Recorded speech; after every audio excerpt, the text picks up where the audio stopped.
CA पे तो बहस हुआ नहीं ना, वो बात पास हो गया, उसके बाद पास कैसे हो गया? पार्लियामेंट में पूरी बहस करी हमने। तो अगर 400 सीट आते तो क्या वो फुल लाइसेंस हो जाता है कि आपके हिसाब से कि जनता ने कहा कि हमने आपको 400 सीट दी है, अब आप जो भी देश हित में समझे वो करते जाइए। ऐसे लाइसेंस जिन्होंने उपयोग करे, हमने तो कभी नहीं करे। इंदिरा गांधी ने एक बार लाइसेंस का दुरुपयोग किया था और फिर स्वयं चुनाव हार गई थी।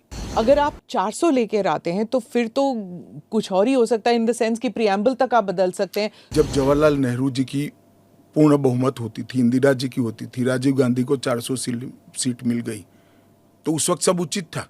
आप कहते हैं कि ये राजनीतिक नहीं है, लेकिन आपके जो राजनीतिक स्पीचेस हैं, तेलंगाना में आपने कहा, जब आप अपने वायदे गिनते हैं कि ये वायदे हमने पूरे किए, तो सीए भी उसमें है, तो इसमें राजनीतिक कहाँ से हो गया? तो फिर आपके तो वायदे हमारा एक वादा था कि देश के अर्थतंत्र को सुधारेंगे, तो क्या अर्थतंत्र मत सुधारो, पॉलिटिक्स कर रहे हो। फिर राजनीतिक कहाँ से हो गया? हम मानते हैं सीए देश के हित में है, इनका अधिकार है, इसलिए हमने दिया है। पॉलिटिक्स कहाँ से? वो भी कहना देना चाहिए। अगर राजनीतिक फायदा है तो उनको कौन रोक रहा है?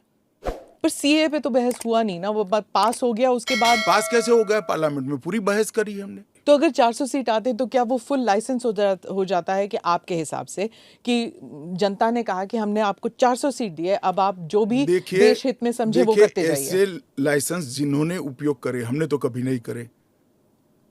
हमने तो जनता ने जब जब आशीर्वाद दिया, बड़ी जिम्मेदारी के साथ देश चलाया, चाहे अटल जी हो चाहे नरेंद्र भाई हो।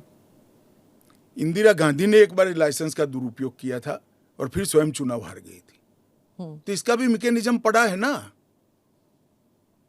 जो लाइसेंस का दुरुपयोग करेगा उसका भी मैकेनिज्म है। हमारे 5 साल के बाद पब्लिक के सामने जाना है, यहां समाप्त नहीं हो जाता है।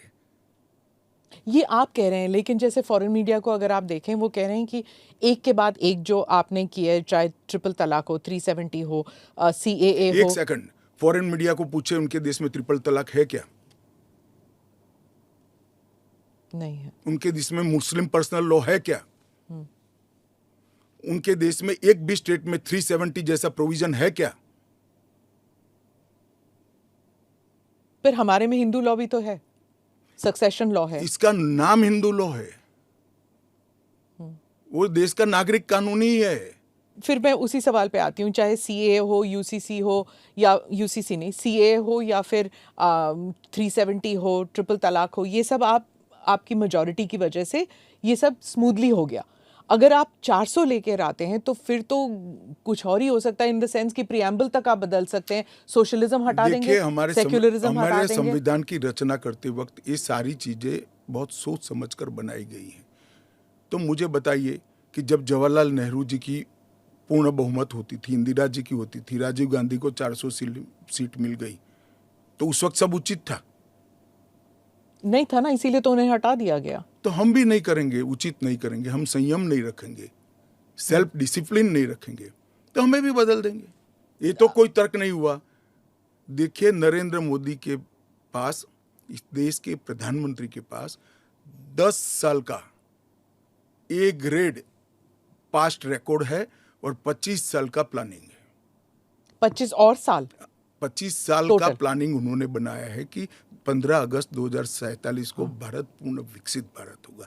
और उन्होंने पहली बार सरकार की मदद से नहीं, देश के 130 करोड़ लोगों को आह्वान लेकर संकल्प करा है कि सभी लोग जुटे, और ये 25 साल भारत को महान बनाने के 25 साल है।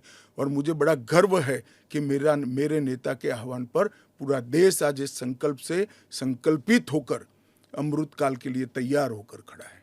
इसके साथ साथ इस देश में गुड गवर्नेंस, इस देश के अर्थतंत्र को दुनिया के प्रमुख अर्थतंत्रों में शुमार करना, दुनिया भर के टेक्नोलॉजी और R&D के लिए एक प्लेटफॉर्म बनाना, भारत को मैन्युफैक्चरिंग का हब बनाना, भारत को हर क्षेत्र में आत्मनिर्भर बनाना, इस देश की शिक्षा व्यवस्था को दुनिया के साथ और दुनिया से आगे ले जाने का प्रयास करना, ये सारी चीजें हमने करी हैं।